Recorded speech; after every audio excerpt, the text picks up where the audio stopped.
नमस्कार।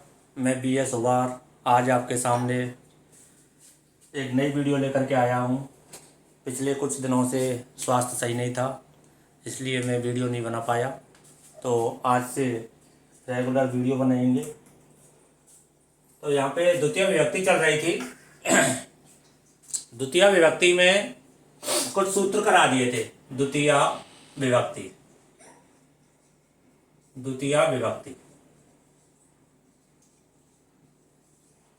द्वितीय विभक्ति में एक सूत्र कराया था जिसका नाम था उपानवध्याड़वश।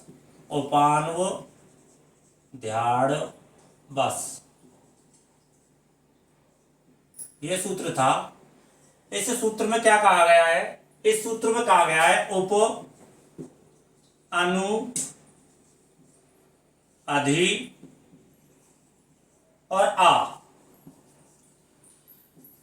ये जो उपसर्ग हैं, इन उपसर्गों के बाद यदि वस धातु आए, वस धातु, तो आधार में द्वितीय व्यक्ति का प्रयोग किया जाता है, यानी कर्म संज्ञा का प्रयोग किया जाता है। और कर्मणि द्वितीया नामक सूत्र से उस वाक्य में, आधार के वाक्य में या आधार में द्वितीय व्यक्ति हो जाती है। तो देखिए कैसे, जैसे यहां पे लिख दिया मैंने, उप प्लस वस तो बन गया उपवसति, यहां पे बन गया अनुवसति, यहां हो गया अधिवसति, और यहां पे हो गया आवसति। दोबारा से सुन लीजिए। कहने का तात्पर्य है, उपानुध्याड़वश सूत्र यह कहता है उप, अनु, अधि और आ। उप, अनु, अधि और आ, इन उपसर्गों के बाद यदि वस धातु आए तो इन उपसर्गों की वजह से क्या हो जाएगा? आधार में द्वितीय विभक्ति का प्रयोग होगा। यानी कि नियमानुसार सप्तमी व्यक्ति का प्रयोग होता है आधार में, आधारे अधिकरणम नामक सूत्र से। लेकिन यहां पर उपानुध्याड़वश जो ये सूत्र है, उप, अनु, अधि और आ, इन उपसर्गों की वजह से आधार में द्वितीय विभक्ति का प्रयोग होता है। तो इनका अर्थ है उपवसति, यानी कि पास रहता है। यहां पे अनुवसति, पीछे रहता है। यहां पे अधिवसति, में रहता है। और आवसति का मतलब है रहता है। तो इसकी परिभाषा क्या बनेगी? परिभाषा बनेगी उप, अनु, अधि और आ उपसर्ग पूर्वक यदि वस धातु आए तो आधार में कर्म संज्ञा होती है, और कर्मणि द्वितीया नामक सूत्र से कर्म में द्वितीय व्यक्ति का प्रयोग किया जाता है। ठीक है। तो यहां पे अगर मैं ये लिख दूं, जैसे यहां पे लिख दूं, राम विद्यालय के पास रहता है। तो यहां पे अब देखिए, विद्यालय के पास रहता है, ठीक है। अब यहां पर क्या आएगा? सबसे पहले राम है, तो राम क्या है? यहां पे कर्ता है। कर्ता में क्या हो जाएगी? प्रथमा व्यक्ति एक है, तो एक वचन का रूप हो जाएगा रामः। अब यहां पर किसके पास रह रहा है? विद्यालय के पास रह रहा है। यानी कि देसी ट्रिक बताता हूं यहां पर, अगर आपको ये सूत्र याद नहीं रहता है तो आप इनके हिंदी अर्थ को याद कर लेना। और हिंदी अर्थ जहां पर भी वाक्य में आते हैं, पास रहता है, पीछे रहता है, में रहता है, अगर इस तरह से आता है और उप, अनु, अधि और आ उपसर्ग का वस धातु में प्रयोग किया जाता है, तो आधार में, यानी कि जिसके पास रहता है, जिसके पीछे रहता है, जिसमें रहता है और रहता है, तो वो आधार माना जाता है और उसी आधार में द्वितीय विभक्ति का प्रयोग किया जाता है। तो राम किसके पास रह रहा है? यहाँ पे विद्यालय के पास। तो विद्यालय में कौन सी विभक्ति आ जाएगी? द्वितीय। तो रूप बन जाएगा विद्यालयम। अब यहाँ पे क्या है? पास रहता है कि संस्कृत क्या बनेगी? उपवसति। तो रूप बन जाएगा उपवसति। तो यहाँ पे क्या हो गया, रामः विद्यालयम उपवसति। अब इसी में विद्यालय के पास रहता है, यहीं पे लिख दें। अगर पीछे रहता है, राम विद्यालय के पीछे रहता है, तो यहाँ पे क्या आ जाएगा, अनुवसति। अनुवसति, ठीक है।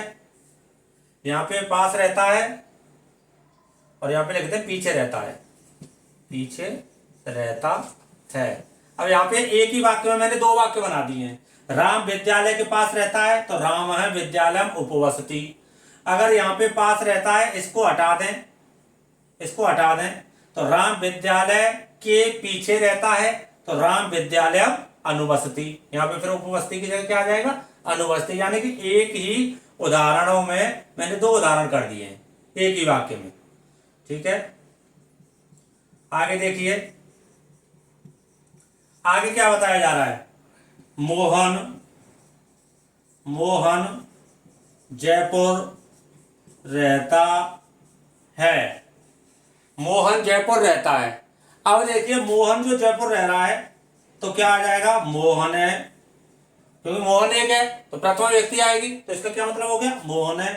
कहां पे रह रहा है, अब यहाँ पे जयपुर रहता है या जयपुर में रहता है ऐसे लिख सकते हैं, ठीक है। तो यहाँ पे क्या आ जाएगा, जयपुरम, क्योंकि यहाँ पे आधार क्या है, में रहता है, किसके, कहां पे रह रहा है, जयपुर में, तो जयपुर क्या हो गया, यहाँ पे आधार हो गया, जयपुरम। अब यहाँ पे इसको जयपुरम की जगह ऐसे भी लिख सकते हैं, जयपुरम रहता है, ये रहा अधिवसति, रूप हो जाएगा अधिवसति। इसी तरह से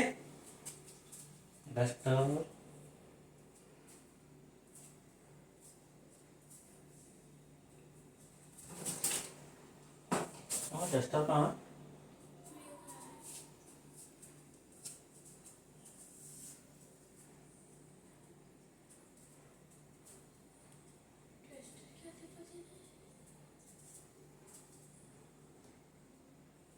देखिए आगे,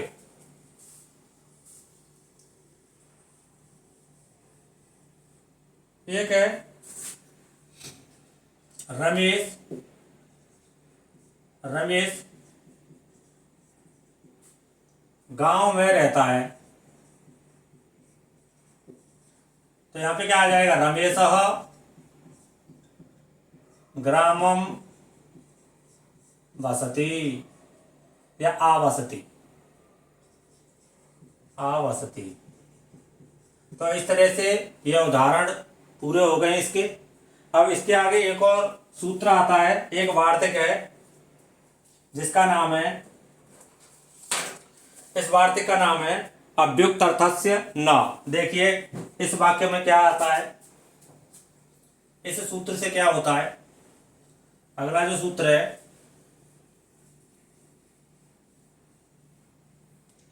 अगला जो सूत्र है वो है अव्युक्त अर्थस्य न।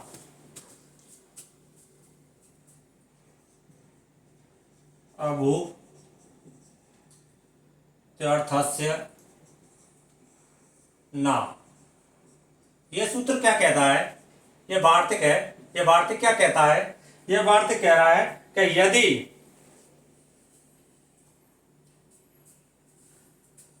यदि बस धातु का अर्थ, बस धातु का अर्थ यहां पर दो भागों में बांटा गया है।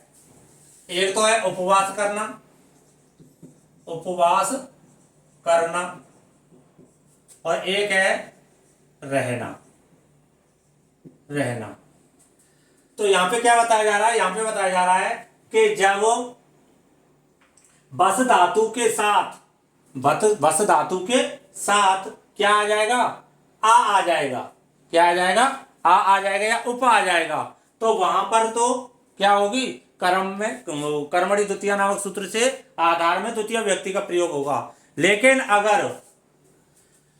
अगर बस धातु का अर्थ उपवास करना हो, क्या हो, उपवास का अर्थ, उपवास का अर्थ क्या हो, उपवास करना, उपवास करना, तो वहां पर नियमानुसार सप्तमी विभक्ति का प्रयोग किया जाता है, ना कि द्वितीय विभक्ति का। कैसे, अगर यहां पे मैं लिख दूं सीता सीता वन में उपवास करती है। अगर इस तरह से मैं लिख दूं, सीता वन में उपवास करती है, इस तरह से अगर मैं यहां पे लिख दूं, तो यहां पर जो उपवास करना जो आया है, इस उपवास करने की वजह से, उपवास करने की वजह से, अब यहां पे उपवसती तो आएगी, लेकिन उसका अर्थ पास रहना नहीं होगा। यहां पर इसका अर्थ क्या होगा? उपवास करना। इस तरह से अगर उपवास करने के अर्थ में अगर भस धातु उपसर्ग के बाद अगर भस धातु आ रही है, तो वहां पर आधार में, यानी जहां पे उपवास कर रही है वहां पर नियमानुसार सप्तमी विभक्ति का प्रयोग किया जाएगा, ना कि द्वितीय विभक्ति का। कैसे होगा? सीता बने उपवसती, सीता बने उपवसती। इस तरह से ये वाक्य कंप्लीट हुआ है। अगर कोई भी चीज समझ में नहीं आ रही है तो कृपया कमेंट करें। ठीक है, आगे देखिए। अगला जो सूत्र है, ये देखिए, अगला जो सूत्र है वो क्या कहता है? अगला सूत्र आता है अकथित च। अकथित च, अकथित च नामक सूत्र क्या कहता है? अकथित च कह रहा है, सबसे पहले तो अकथित कहते हैं, अकथित होता है जो कहा ना गया हो, कर्ता के द्वारा जो कहा ना गया हो। यानी कि अकथित च नामक सूत्र में 16 धातुएं ऐसी हैं, 16 ऐसी धातुएं हैं जिनमें 2 कर्म है। कितने कर्म है? 2। अकथित च नामक सूत्र से 16 ऐसी धातुएं आएंगी वाक्य के अंदर जिनमें कितने कर्म होंगे? 2 कर्म होंगे। और 2 कर्म होने के कारण इन धातुओं को द्विकर्मक धातुएं कहा जाता है। क्या कहा जाता है? द्विकर्मक धातुएं। यानी अपादान आदि, अपादान आदि अविवक्षित, अपादान आदि अविवक्षित कारक, अपादान आदि अविवक्षित कारक क्या कहलाते हैं? अकथित कहलाते हैं। अकथित कहलाते हैं। कहने का तात्पर्य, कहने का तात्पर्य यह है, अकथित किसे कहते हैं? जो कर्ता के द्वारा कहा ना गया हो। और ये अकथित कैसे होते हैं? कौन से कारक होते हैं? ये अपादान आदि अविवक्षित कारक होते हैं। यानी कि इन वाक्यों में जो हम आप वाक्य बताएंगे यहाँ पर, ये ऐसी 16 धातुएं हैं। इन 16 धातुओं में कितने कर्म आते हैं? 2 कर्म आते हैं। इनको, इन 16 धातुओं को द्विकर्मक धातुएं कहा जाता है। और इन द्विकर्मक जब धातुएं वाक्य के अंदर आएंगे तो वहां पर अपादान आदि, अपादान आदि का क्या मतलब है? यानी कि कर्म, करण, संप्रदान, अपादान, अधिकरण, 1 2 3 4 5, ये कर्म, करण, संप्रदान, अपादान, अधिकरण, इस तरह के जो कारक चिन्ह हैं, उन वे कारक चिन्ह वाक्य के अंदर आएंगे। इसीलिए यहाँ पे कहा गया है अपादान आदि अविवक्षित कारक। इनको क्या बोला जाता है? अविवक्षित कारक बोला जाता है। जो कितने धातुओं में रहती हैं? 16 प्रकार की धातुओं में रहती हैं। और ये जो 16 प्रकार की धातुएं हैं वो कौन कौन सी हैं? वो देखिए, वो है दूह, दूह याच पच दंड, दूह याच पच दंड, रुद, रुद प्रच्छ, चीबरू, चीबरू, सास जी, सास जी,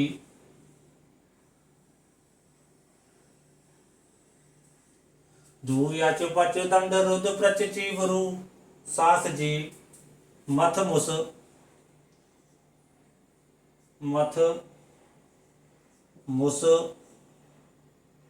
नी रे क्रस और वह। ये जो 16 प्रकार की धातुएं हैं, ये 16 प्रकार की धातुएं। अब इनको बोला कैसे जाएगा, याद कैसे करेंगे इनको? तो याद करने का सबसे अच्छा तरीका है दुहु या चुपच दंड। इनमें सब में हलंत कर लीजिए ना।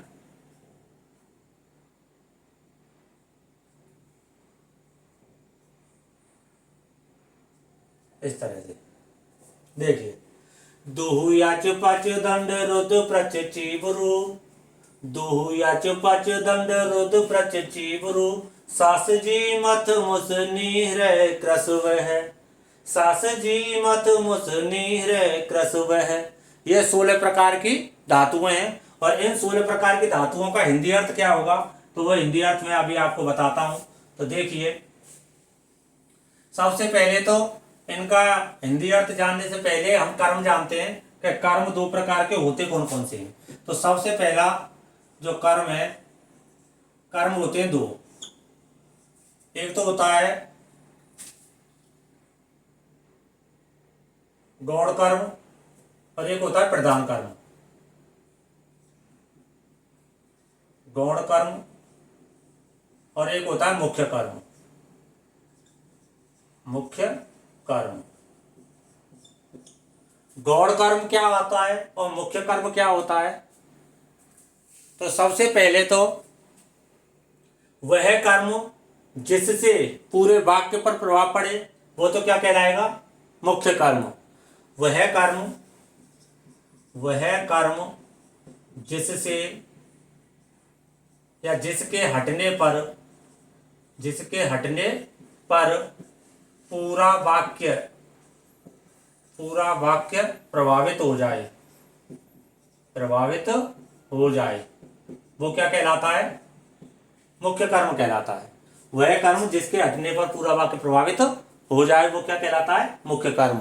और गौण कर्म क्या होता है? गौण कर्म होता है जिसके हटने से वाक्य पर कोई भी प्रभाव नहीं पड़ता है। लेकिन 16 ऐसी धातुएं हैं जिनमें गौण कर्म और मुख्य कर्म, कर्ता के बाद गौण कर्म और मुख्य कर्म और क्रिया सभी के सभी आएंगी। तो वो 16 धातुओं कौन सी हैं? ये हैं दुहु याच पच दंड रुद प्रच चीबरू, सास जी मत मुस नीर क्रस वह।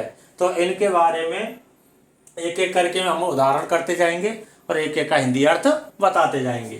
तो देखिए, गौण कर्म और मुख्य कर्म समझ में आ गया होगा। मुख्य कर्म वह कर्म जिसके हटने पर पूरा वाक्य प्रभावित हो जाए और गौण कर्म जिसके हटने पर कोई वाक्य पर कोई प्रभाव ना पड़े। जिसके हटने पर वाक्य पर कोई भी प्रभाव ना पड़े,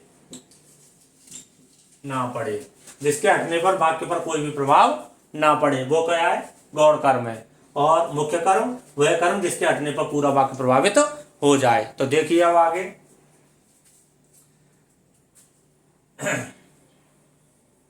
एक एक उदाहरण को देखते जाएंगे। ये 16 धातुएं हैं। इन 16 धातुओं सबसे पहली धातु आती है दूह।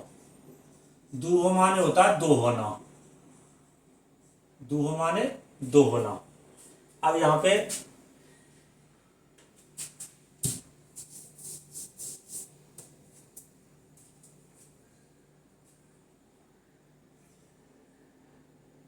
राम गाय का दूध दोहता है, यह वाक्य आ जाए। राम गाय का दूध दोहता है। अब यहां पे देखिए 2 वाक्य आ रहे हैं, यानी कि 2 कर्म आ रहे हैं। 2 कर्म कौन कौन से? एक तो है गाय का और एक है दूध। ये 2 कर्म है। राम यहां पे करता है और दोहता है, यह क्रिया हो गई। अब यहां पर अगर हम इस मुख्य कर्म को हटा दें, एक कर्म इसमें गौड़ है और एक कर्म दूध है, यानी मुख्य कर्म एक। अब पता कैसे चलेगा कि इस वाक्य में मुख्य कर्म कौन सा है और गौड़ कर्म कौन सा है? तो सीधी सी बात है जिस कर्म के हटने पर पूरा वाक्य प्रभावित हो जाए। अगर मैं यहाँ पे, मुझे नहीं पता है ये गाय का और दूध, ये दोनों के दोनों में कौन सा मुख्य कर्म है, तो मुख्य कर्म कर हटने से क्या हो जाए, पूरे वाक्य पर प्रभावित पड़ता है। तो यहाँ पे अगर हम गाय का हटा दें, राम दूध दोहता है, अगर गाय का नहीं है तो किसी ना किसी का तो दूध दो ही रहा है राम, तो इसलिए इस वाक्य पर कोई भी प्रभाव नहीं पड़ रहा है। लेकिन तो ये क्या हो गया, जिससे वाक्य पर कोई प्रभाव नहीं पड़ता है वो कर्म कैसा है, गौड़ कर्म है। ठीक है, और इस गौड़ कर्म की सबसे बड़ी पहचान क्या है, गौड़ कर्म में ही अपादान आदि अविवक्षित कारक छिपे हुए होते हैं। जो गौड़ कर्म होता है वो ही अविवक्षित कारक होते हैं। मुख्य कर्म तो मुख्य कर्म है। अब यहाँ पे दूध, अगर दूध को मैं हटा दूं, राम गाय का धोता है, क्या धो रहा है भाई, गाय का पता ही नहीं चल रहा है, वाक्य पूरा प्रभावित हो गया। इसलिए जो मुख्य कर्म है, अगर आपको याद करने में दिक्कत आ रही है तो आप जो हिंदी का वाक्य आएगा उस हिंदी के वाक्य को, जो कर्म, दो कर्म आएंगे, दो कर्म में से जो एक कर्म के द्वारा पूरा वाक्य प्रभावित हो जाए वो तो मुख्य कर्म है, और जो बचा हुआ कर्म है वो कौन सा कहलाएगा, गौड़ कर्म कहलाएगा। इसके अलावा दूसरी पहचान क्या है, गौड़ कर्म में अविवक्षित कारक चिन्ह आएंगे, जैसे कर्म, करण, संप्रदान, अपादान, अधिकरण। ठीक है, इस तरह से जो इनके कर्ता ने कर्म को करण से संप्रदान के लिए अपादान से अलग संबंध का कि अधिकरण में पेपर संबोधन है और तो इनमें से 5 प्रकार के जो गौड़ कर्म है, अपादान आदि अविवक्षित जो कारक हैं, उनका क्या आएगा यहाँ पे, यहाँ पर उनकी पहचान आएगी, तो वो उस तरह से पहचान लेंगे। अब देखिए यहाँ पे क्या हो रहा है, राम क्या है यहाँ पे, कर्ता एक है, दो है, बहुत सारे, तो एक है, तो इसलिए राम के एक वचन में क्या आ जाएंगे, पुल्लिंग में हमेशा, पुल्लिंग एक वचन में हमेशा क्या आते हैं, विसर्ग आते हैं, ध्यान रखना। स्त्रीलिंग एक वचन में कोई विसर्ग नहीं आता है। अब जब हम शब्द रूप कराएंगे तो वहां पे इन चीजों को बताएंगे। ठीक है, तो यहाँ पे क्या हो गया, राम। अब यहाँ पे आ रहा है गाय का, तो अब ये दोनों, जब दूह मान होता है धोना, इस दूह धातु की वजह से जितने भी कर्म आए हैं उन दोनों के दोनों कर्मों में कौन सी विभक्ति लगेगी, द्वितीय विभक्ति का ही प्रयोग होगा। तो यहाँ पे हो जाएगा गाम दुग्धम दुग्धी, तो रूप बन गया राम गाम दुग्धम दुग्धी। ठीक है, गाम लिख सकते हैं, इसके अलावा यहां पर धैनुम भी कर सकते हैं, धैनुम, इन दोनों में से कोई एक कर सकते हैं, गाम भी कर सकते हैं और धैनुम भी कर सकते हैं। तो राम गाम दुग्धम दुग्धी या राम धैनुम दुग्धम दुग्धी। अब दूसरा आ रहा है याच, दूसरा क्या आ रहा है, याच। तो देखिए याच का क्या होगा, दूसरा याच, नंबर 2 याच। याच माने क्या होता है, मांगना, याच माने मांगना। क्या है, विष्णु विष्णु बलि से पृथ्वी मांगता है, विष्णु बलि से पृथ्वी मांगता है, पृथ्वी मांगता है। देखिए विष्णु बलि से पृथ्वी मांगता है। अब यहां पर, अब गौड़ कर्म कौन सा है, जिसमें मैंने क्या कहा था, कारक चिन्ह अगर आ रहे हो तो वो गौड़ कर्म है, सीधी सी पहचान है।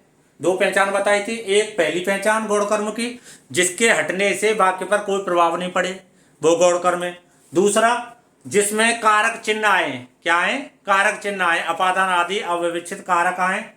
ठीक है, तो कारक चिन्ह आए, तो कारक चिन्हों से भी क्या कहलाते हैं, वो गौड़ कर्म कहलाते हैं। और बाकी जो बचा हुआ कर्म है वो कौन सा है, मुख्य कर्म। तो यहाँ पे देखिए विष्णु एक है, तो यहाँ पे क्या आ जाएगा, विष्णु बलि से। अब बलि से और पृथ्वी, इन दोनों में कौन सी व्यक्ति आ जाएगी, द्वितीय व्यक्ति, तो रूप बन जाएगा वलिम वलिम वसुधाम वसुधाम याचते। याच माने क्या होता है, मांगना। तो विष्णु बलिम वसुधाम याचते, ये हो गया इसका संस्कृत। इसका विष्णु बलि से पृथ्वी मांगता है। अब यहाँ पर याच जो धातु आई है, याच माने मांगना, इस याच धातु की वजह से इस वाक्य में दो कर्म हो गए। कितने हो गए? दो कर्म। और उन दोनों के दोनों कर्मों में कौन सी व्यक्ति लगी है? द्वितीय व्यक्ति। ठीक है। तीसरा है धू याच पच। पच माने होता है पकाना। पच माने पकाना। वह चावलों से भात पकाती है। वह चावलों से भात पकाती है। अब देखो, पकाती है, पकाता है अगर आता तो पुल्लिंग, पकाती है तो इसका मतलब क्या है? वह यहाँ पे किसके लिए आएगा? स्त्री के लिए। तो यहाँ पे क्या आ जाएगा? सा। चावलों से, चावल एक है, बहुत सारे हैं, दो हैं या बहुत सारे हैं? बहुत सारे हैं। तो बहुत सारे हैं तो द्वितीय व्यक्ति आएगी इसमें, लेकिन द्वितीय व्यक्ति में बहुवचन आएगा। क्यों? क्योंकि यहाँ पे बहुत सारे हैं। यहाँ पे बलि एक ही था तो एक वचन आया है, यहाँ पे गाय एक थी तो एक वचन आई है, लेकिन यहाँ पे चावल कितने हैं? बहुत सारे, तो द्वितीय व्यक्ति का बहुवचन क्या हो जाएगा? तंडुलान। तंडुलान, सा तंडुलान ओदनम। भात पकाती है। ओदन, ओदन माने भात। ओदनम पचती, पचती, यानी कि सा तंडुलान ओदनम पचती, ये हो गया। आगे धू याच पच दंड।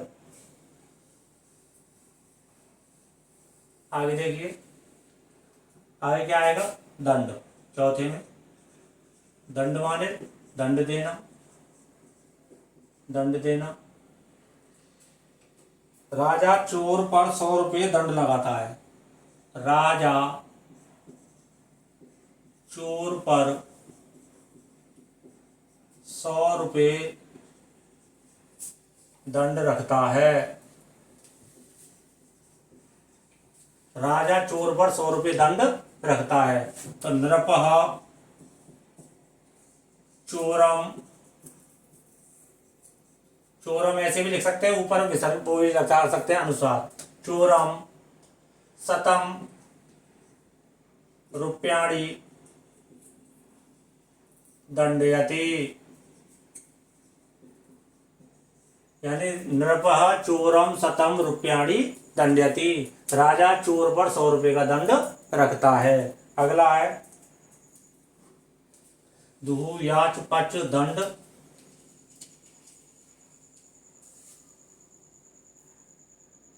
रुद, रुद माने होता है रोकना। देखिए रुद, पांचवा है रुद। रुद माने रोकना। इसका क्या हो रहा है? महेश बाड़े में गाय को रोकता है। महेश बाड़े में गाय को रोकता है। तो रूप क्या बन जाएगा? रूप बनेगा महेश वज्रम गाम अवरुद्रड़ी। महेश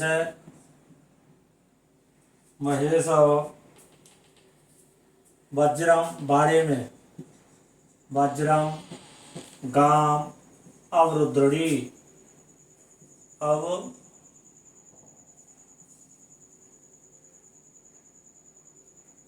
अवरुद्धि, अवरुद्धि। महेश वज्रम गाम अवरुद्धि। इस तरह से 16 धातुएं हैं। उन 16 धातुओं को देखिए। छठवां है आचार्य शिष्य से प्रश्न पूछता है। पृच्छ, पृच्छ माने पूछना। तो यहाँ पे हो जाएगा आचार्य शिष्य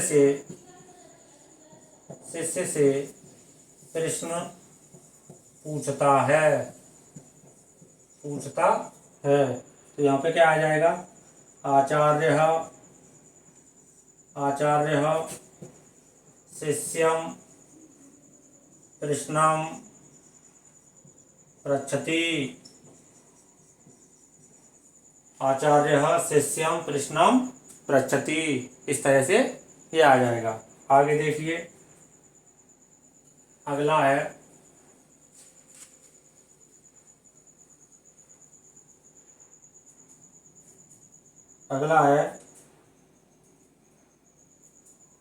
ची माने चुनना, सातवां। ची माने चुनना, ची माने चुनना। तो क्या हो जाएगा? राधा लताओं से पुष्प चुनती है, राधा लताओं से पुष्प चुनती है। तो क्या आ जाएगा? राधा लताओं से, लता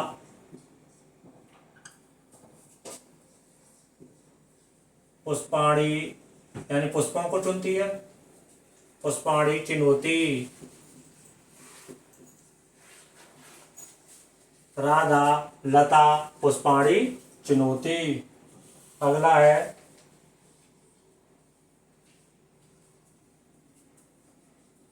बुरु माने कहना, बुरु, बुरु माने कहना, और सास माने उपदेश देना, उपदेश देना। तो यहाँ पे आ जाएगा पिता पुत्र को धर्म के बारे में बताता है या उपदेश देता है। पिता पुत्र को धर्म बताता है या उपदेश देता है, उपदेश देता है। पिता पुत्र को धर्म के बारे में बताता है या धर्म के बारे में उपदेश देता है। तो यहाँ पे लिख देंगे धर्म के बारे में। पिता पुत्र को धर्म के बारे में बताता है या उपदेश देता है। तो यहाँ पे क्या आ जाएगा? पिता पुत्रम धर्मम ब्रूते या शास्ते। गुरु माने कहना या बताना, और शास माने उपदेश देना। अगला है जी माने जीतना। देखिए यहाँ पे 8 और 9 दोनों हो गए। अगला आएगा 10वां जी माने जीतना। राजा शत्रु से नगर जीतता है। राजा शत्रु से क्या जीत रहा है? नगर जीत रहा है। तो क्या हो जाएगा? नृपः शत्रु नगरम जयति,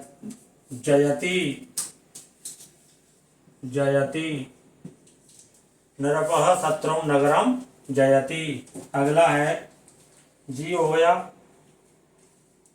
मथ माने मथना, मथ माने मथना, और रूप बनेगा विष्णु सागर से अमृत मथते हैं। विष्णु सागर से अमृत मथते हैं। तो रूप हो जाएगा विष्णु क्षीरम अमृतम मथती। विष्णु क्षीरम अमृतम मथती। इस तरह से। अगला है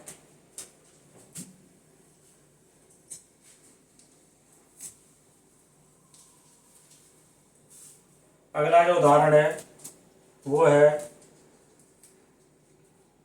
चुरमाने चुराना या मुसमाने चुराना। देखिए मुसमाने चुराना, तो रूप बनेगा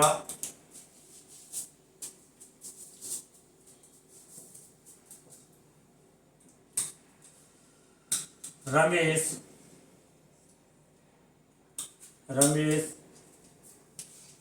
बालक के 100 रुपये चुराता है, या पिता के लिख लो, पिता के 100 रुपये चुराता है। तो यहाँ पे क्या आ जाएगा, रमेश पितरम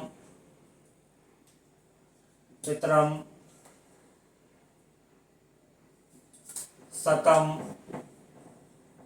रूप्याणि मुसणाति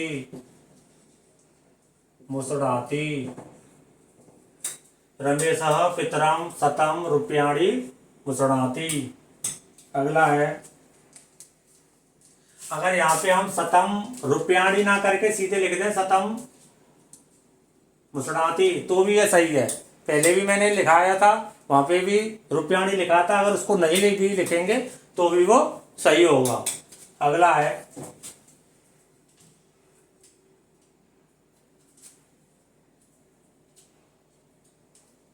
नी। अगला है नी माने ले जाना,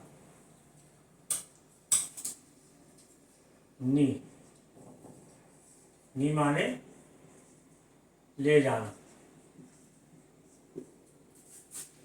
किसान गांव में बकरी ले जाता है। किसान गांव में बकरी ले जाता है, तो रूप बन जाएगा कृषकः ग्रामम अजाम नयति। इसके बाद है हर माने री माने हरण करना। अब इसी को अगर मैं ये कह दूं, किसान गांव में बकरी का हरण करता है। किसान गांव में बकरी का हरण करता है, तो रूप बनेगा कृषकः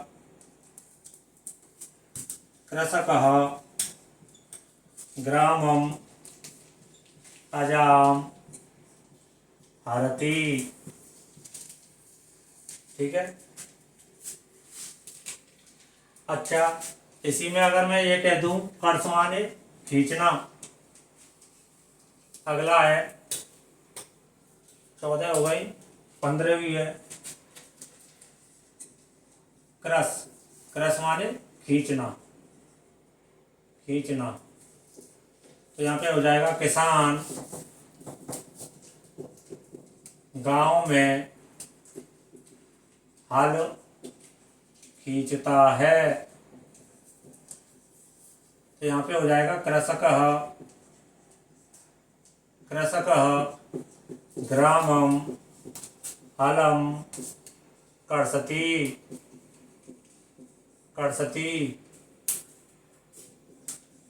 और वह माने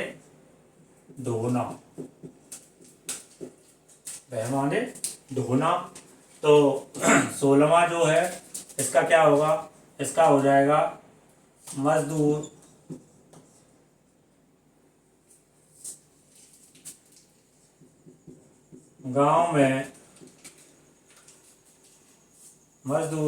गांव में भार ढोता है। तो रूप बन जाएगा, या मजदूर की जगह किसान ही कर दो, कृषकः